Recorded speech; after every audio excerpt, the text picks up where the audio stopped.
এরকম একটা রেসিপি থাকলে সাথে আর কিছুই লাগবে না। এতটাই মজার একটা রেসিপি আপনাদের সাথে শেয়ার করছি। এগুলোর জন্য নিয়েছি ধুন্দুল। ধুন্দুল আমি সবগুলো দিইনি, এখানে 2টা দিয়েছি, অল্প করে রান্না করব।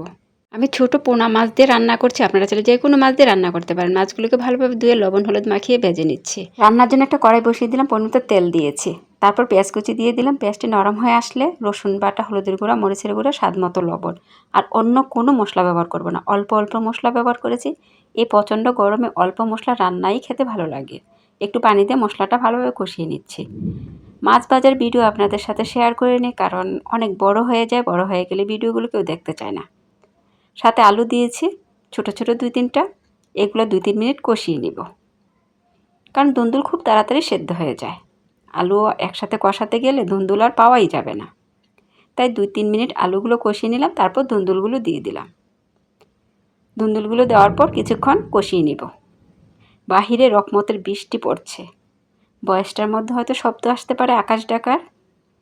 বৃষ্টি আসতে নিয়েও আসে না, এত বাতাস, এত আয়োজন করে অন্ধকার করে একটু বৃষ্টি হয়েছে, সাথে সাথে বৃষ্টি শেষ হয়ে গেল।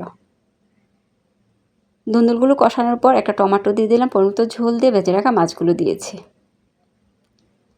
আর আমি সবসময় যেই কড়াইতে রান্না করি, কড়াইটা 6 নাম্বার না 8 নাম্বার জানি। সব কিছু রান্না মনে হয় যে কড়াইয়ের তলায় পড়ে থাকে, একদমই অল্প হয়। কিন্তু যতটা অল্প দেখা যায় এতটা অল্প না। কিছুক্ষণের জন্য ঢেকে দিয়েছিলাম, ঢাকনা উঠে নেড়েচেড়ে কিছু কাঁচামরিচের টুকরা আর ধনিয়া পাতা দিয়ে দিলাম। এই রেসিপিটা যে কতটা মজার হয়েছে অবশ্যই ভেবে ট্রাই করে দেখবেন। অনেকে ধুন্দুল রান্না করে আলুও দেয় না, টমাটোও দেয় না, যার যে পছন্দ মতোই রান্না করতে পারেন। কিন্তু একবার হলে ভেবে রান্না করে দেখবেন, রান্নাটা প্রায় শেষ। এই তরকারির ঝোলটা আপনাদের পছন্দ অনুযায়ী রাখতে পারেন। আমার বাসায় একটু ঝোল খেতে পছন্দ করে, তাই একটু ঝোল ঝোল রেখেছি।